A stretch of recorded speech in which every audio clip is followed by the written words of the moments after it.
Welcome, everyone, to Product-Led Growth Leaders. We've got an exciting, fun guest today. He is a speaker, an educator, an entrepreneur. He's had a long history with SEO and digital marketing.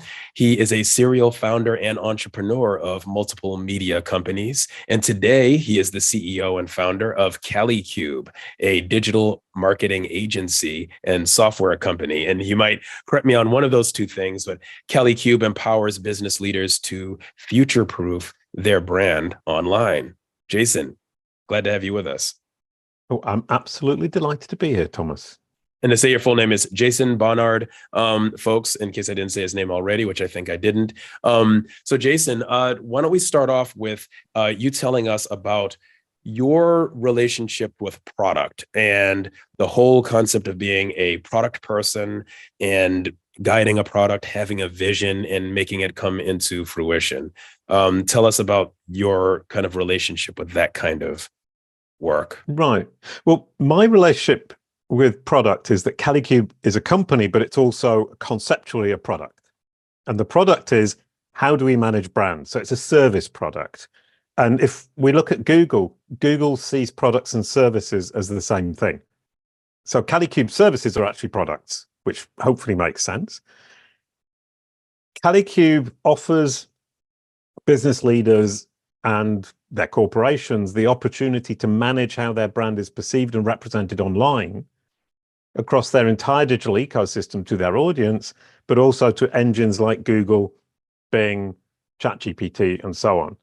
So it's a double attack, one on the audience, perception and representation, the other on engines, perception and representation. It gives you self-determination for your brand online. So let's explore a piece of that just for a minute, that Google sees services and products as the same thing. And of course, we know that there's the overlap, right? Like a software product provides a continuing service for people. Yeah. But it's not a service, product the way we think of it. Explain for us a little bit about maybe the importance of recognizing that dynamic and where that might affect us when we're strategizing on how we present ourselves online. Well, somebody told me about a year ago, you should productize your services. And that's a business advice. And from that perspective, what I've done with Kalicube is productize the Kalicube services. So I'm now presenting those as pseudo products. And as you say, it's simply an ongoing service of maintenance of a brand, which is conceptual, and yet it's still a thing. And we can talk really quickly about things. A thing is, for me, an entity. And entities are the foundation of everything that we do. An entity is an identifiable thing. You, me, Kalicube, the company, a film, a music album, a product, a service. And a service is conceptual, whereas everything else I just mentioned is physical. But then also an entity is a topic. Economics is an entity. So entities, things, are actually both physical and conceptual. And if we think that way, service is product. Yeah, and then it becomes, as a business, it's a question of scalability and things like that. When you're talking about productizing your service, so at 3Leaf we do UX. So if I was to productize it more, I might say we do a research report and it costs X amount and it takes this amount of time, and then it becomes more something that you can package as an entity, versus a concept that you're providing. Right. And then we can come to, if you're going to communicate with Google what it is you offer as a service, it needs to understand it as a thing. So you need to identify, you need to productize it. But then what's interesting from our perspective is if we come in and talk to our clients and say, how are we going to communicate this to the search engines like Google and Bing and ChatGPT? And the answer is, whatever it might be, we figure out how we can explain it. And it almost always turns out that it's much better for explaining it to the audience, the people. Great. And so tell us a few things that people get wrong about digital marketing. Digital marketing, generally speaking, is that it's throw spaghetti at the wall and hope something sticks. That's the huge mistake everybody makes, and it's actually the problem we solve at Kalicube, is that we will tell you which pieces of spaghetti to throw at the wall, and we'll stick some super glue on it so we're absolutely sure it's not going to fall off the wall. Because there are so many things you can do. From a personal branding perspective, for example, I can guest on podcasts like I'm doing today. I can write a book. I can have my own podcast. I can write a blog. I could write for Forbes magazine. I can write for Search Engine Land. I can go to conferences in person. That's 7 things just off the top of my head. But which one do I do first, and which one do I invest the most resources into? And the answer to that is it depends on which peer group I personally want to belong to. So if I want to be an entrepreneur, I need to publish on Forbes, not on Search Engine Land. I want to guest on podcasts because that's a great way of getting me in front of the right audience if they're entrepreneurial podcasts. My own podcast is a huge investment of resources. That's not necessarily the priority right now. So what we can do at Kalicube is analyze 2 billion data points that we have in our SaaS platform that we'll talk about later on. And we can analyze those 2 billion data points to understand in any particular niche, what are the priorities? What are the things we need to do first, second, third, fourth, fifth, sixth? So what we can do for our clients is help them to prioritize their investment and their effort and their time in the right things at the right time, depending on the peer group for people and the market and industry for the corporations.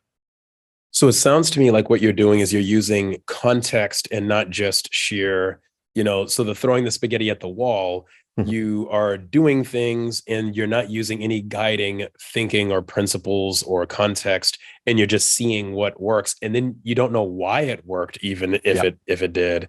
And so the difference is that you're using some of your the billions of data points to connect to that. Is that what's going on? Yes, absolutely. And you've just given me a 3. Everything in Kalicube is in 3s because that's how we learn. So there are 3 levels of how you can go about your digital marketing. You can throw spaghetti at the wall, try everything and hope. Number 2 is you can use previous experience. So you can get a digital marketing agency who will tell you this worked before, therefore we should do this and it will work again. And as you said, we don't necessarily know why it worked. And that's obviously weak because we don't know why it worked and we don't know if it still works. And we don't know if it will work in this particular circumstance. Then you've got the 3rd level, which is all of that data where we can analyze 60 of your competitors, 100 of your competitors, 5 of your competitors. It doesn't matter, but we can analyze that and see what is currently working and what is currently not working. And the nice thing here is that we're not trying to track everything online. We're asking Google what it sees working within that industry. And Google is looking at everything, so we don't need to. And we're using Google as a synthesization of what works and what doesn't in any given niche. And that is super smart because it's data-driven and there's no guesswork. Now, before we started the interview, and you had mentioned that you're not serving agencies anymore. Could you get a little bit into that? Right. Well, what that means. First of all, what that means, what I just said means, and then why. Right. Yeah. Well, in 2015, I built a SaaS platform based on the idea that Google was moving what they called from strings to things. And I can explain that really simply. Previously, Google was counting words in the page and counting links to the web page to decide which content was most appropriate to solve the problem the user had when they were searching. So you search on Google to solve a problem or answer a question. And Google would simply count words in the page and count links to figure out what the right answer was, which is why the results weren't always brilliant, why sometimes we had to scroll through 3 or 4 pages to find the right answer. They said from strings to things, meaning instead of seeing Jason Barnard, JASONBARNARD, as a series of characters, they understood what Jason Barnard is, who he is, what he does, who he can help, and is he credible? And I built the SaaS platform in 2015 when Google announced this, because I thought Google can already do it. Turns out they couldn't. They were talking the talk, but not walking the walk. 2023 was the year they started walking the walk. And now the SaaS platform actually truly means something. The problem we're having with the SaaS platform is even though we've got 2 billion data points, even though we have a wonderful interface that makes it, for me, relatively easy to understand exactly what the data means and what needs to be done, what the priorities are that we need to give to our clients. When we got agencies using it, because they still have the strings mindset, the platform and the data and the presentation of the data doesn't make sense right now. So we're spending a lot of resources trying to onboard agencies into something they haven't yet fully taken on board. They get the idea, but they're not working that way. So integrating the platform into their current production process or their current service process has proven to be impossible. I think in a year or two, it will make sense. But right now, our best strategy is to be a pure agency with an internal proprietary tool that we just use for us. I think it's a huge waste of all the development and the smartness I put into it. But that's the way life is.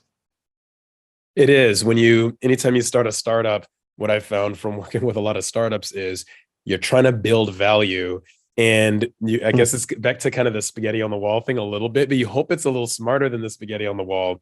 But you don't know what the audience will take toward value wise. And you might build something that is, oh, wow, they really like this thing over here. We thought that was just a side thing, right? And the stakeholders might have yet another idea of what they think needs to be sold. So that's a interesting journey. Yeah, no, and it brings another interesting point is what I have always thought was brilliant about the platform is not what anybody else appears to see. And what I now realize is that I haven't been empathetic enough to the other people, the people using the platform. And so I have the choice of adapting to them or just carrying on the way I am and serving clients directly. And I've chosen to keep going as we are, serve our clients directly. And hopefully it will become useful to other agencies, but at the end of the day, making money for my business is the point. Correct. And so I want to double click a little bit more on that strings to things concept because it's so interesting. When I think of that, I think about when I Google something, if I Google the name of an athlete and I see in the corner, it's got their name, it's got certain things like their height, their weight, and things that you would care about for an athlete. And it's clearly treating them as a thing. And then if I Google the name of a movie, it'll show the movie and then movie things. And so it feels like Google's been doing that for a long time, but you're saying they just now did it. So did they present on their interface and kind of pretend? Was it a fake it till you make it thing that they were doing? Right. No, it's a brilliant question because you've just pointed out that I was being too geeky. Is that what you're talking about there is what we call a knowledge panel. It's an information box of the facts that Google has understood in its knowledge graph. Now, a knowledge graph is just like a huge machine-readable encyclopedia. So it's like Wikipedia, but tens of thousands of times bigger. Wikipedia has 6 million articles, 6 million things. The knowledge graph, Google's knowledge graph, has 54 billion. So the scale is completely mind-blowing. And it can represent things, a famous movie star, a famous sports star, a movie, myself, my company. It can represent them on the right-hand side of a desktop search in the form of an information box of facts.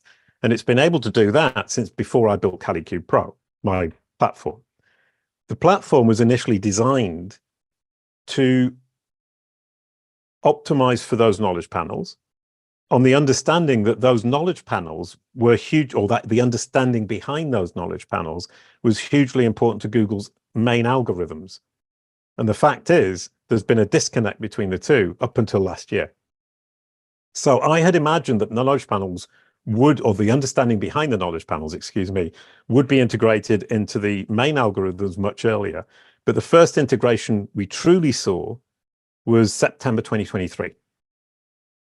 And the latest was March 2024. And Google have integrated the understanding, the things behind the strings, the things behind the knowledge panels into their main algorithms. And that has thrown the entire search engine optimization industry into disarray. Because it means that without understanding who you are as a person, a corporation, a film, a product, or a service for that matter, Google cannot or will not prioritize you in the search results. And that's what's changed. Okay, so that helps crystallize it more, where so being in the things framework, you can't just splash words on your website Yes. anymore and say like, oh, well, I'll get included in the things because those are just strings. And so you either have to depend on Google being sensitive enough to detect that you're a thing, and the stuff that you want to be considered things are out there in Mm, Google, or you have to leverage something else to fill the gap, is to make it a thing. Is that yeah. But basically, there is nothing else to leverage other than things. But how do you teach Google about things? And this is the foundation of Kalicube, is we treat Google like a child. It's a child that wants to understand. It understands 54 billion things, but it's got a lot more to understand, hundreds, thousands of billions of things. And it's up to me to educate it about my things. Out of those 54 billion, I'm in there, one of us, one me, one Jason Barnard. I need to educate it about this specific Jason Barnard, who I am, what I do, which audience I serve, what topics I'm an expert in, so that it can understand when I will be relevant to its users. So, for example, there's a Jason Barnard who's a podcaster in the UK about music. If Google understands that he talks about music, he's called Jason Barnard. I talk about digital marketing, I'm Jason Barnard. If he can understand the two are different, it will be able to present him to somebody who's interested in the Beatles and me to somebody who's interested in driving traffic through digital marketing. That's the key. And you think about people's names, it's very ambiguous. I can go on with the Jason Barnards. There's a circus clown in South Africa. There's an ice hockey player. There's a professor at San Francisco University. There's the CEO of a company called Lithium something in Canada. Each of them needs to be individually understood with the same string of characters that represents them. So that's the strings. Google now says, well, it's actually 4 or 5 different things, each of whom has a speciality, and each of whom will be relevant to a different audience. If I can understand the things, I can give a much better answer than if I've understood just the strings. That was cool. I like that. I just made it up. Sorry, I've never said that in my entire life quite like that. So thank you. make sure you remember it. That's you could use that. Yeah. Right. So okay, so this is really fascinating. And so let me ask you this. So the stuff that you are talking about, it's based on years of understanding Google, working with Google. How well does this translate to, we don't know where things will go with LLMs, Yep. the extent to which Gemini and ChatGPT and all this stuff will shape the future and how people find information. Does this transfer the stuff, these concepts you're talking about, into the LLM world?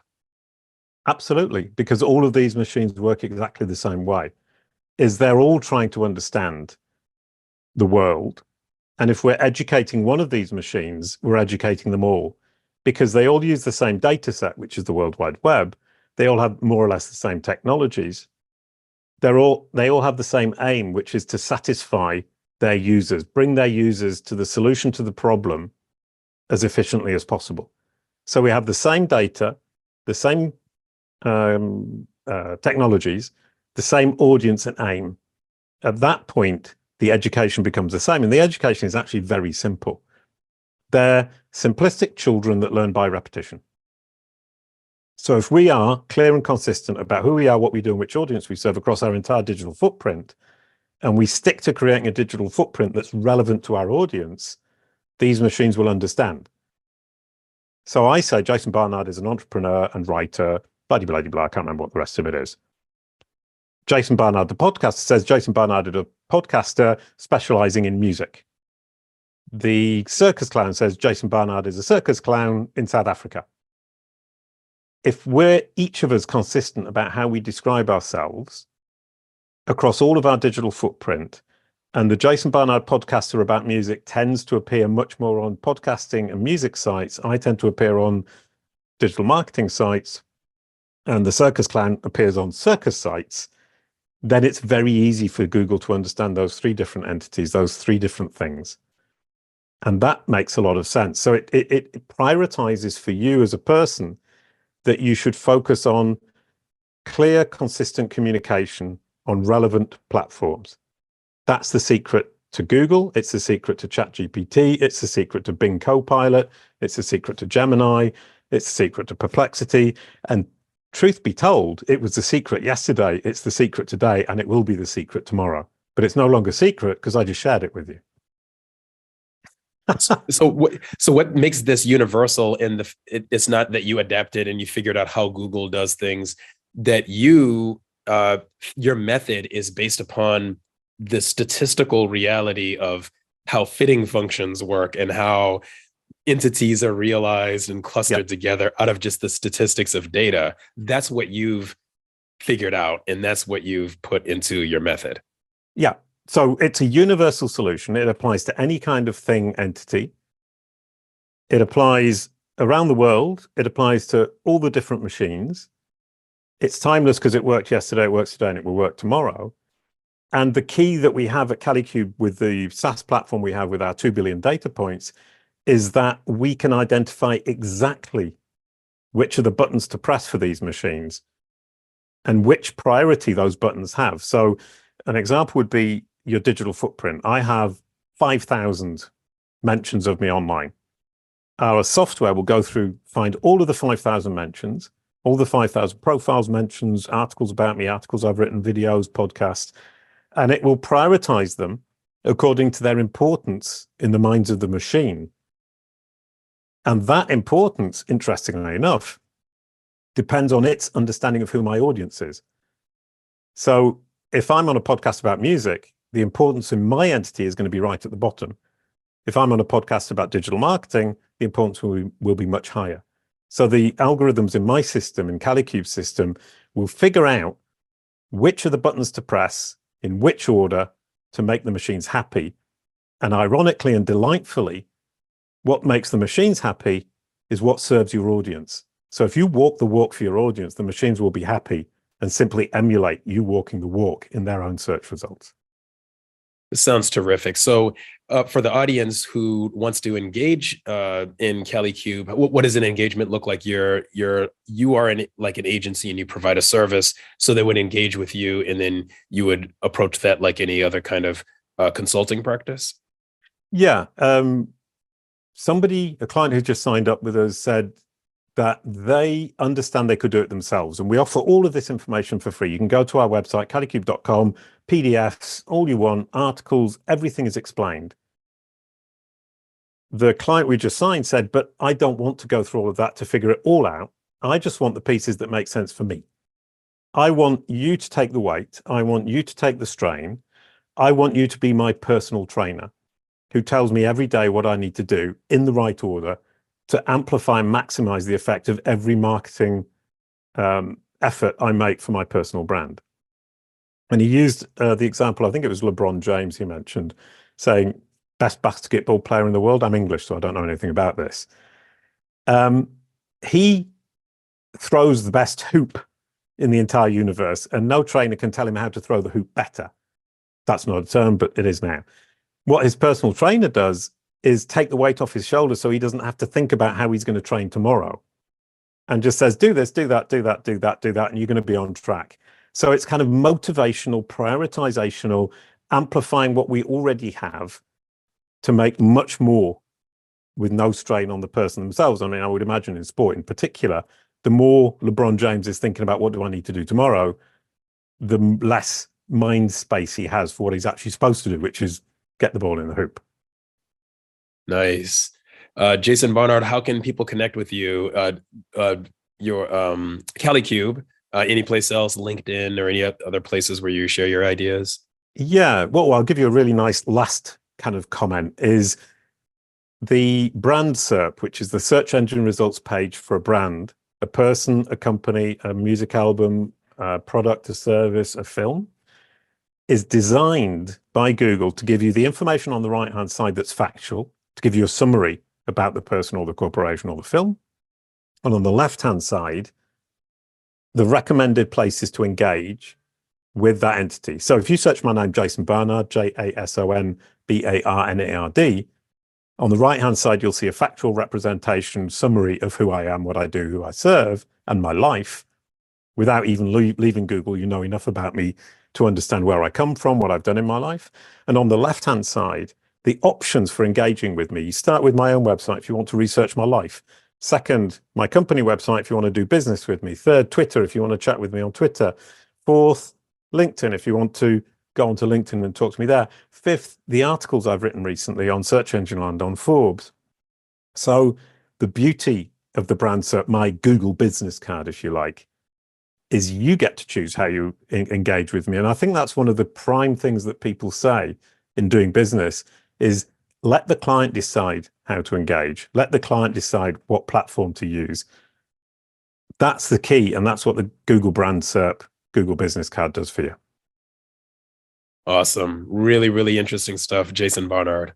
Loved having you here. Thank you for being on the show. Well, thank you for having me. I really enjoyed that. You asked some brilliant questions and I've said things in ways I've never said them before. And I've been talking about this for 12 years. Thanks. That's awesome. See you next time, everyone, on Product-Led Growth Leaders. Thank you so much.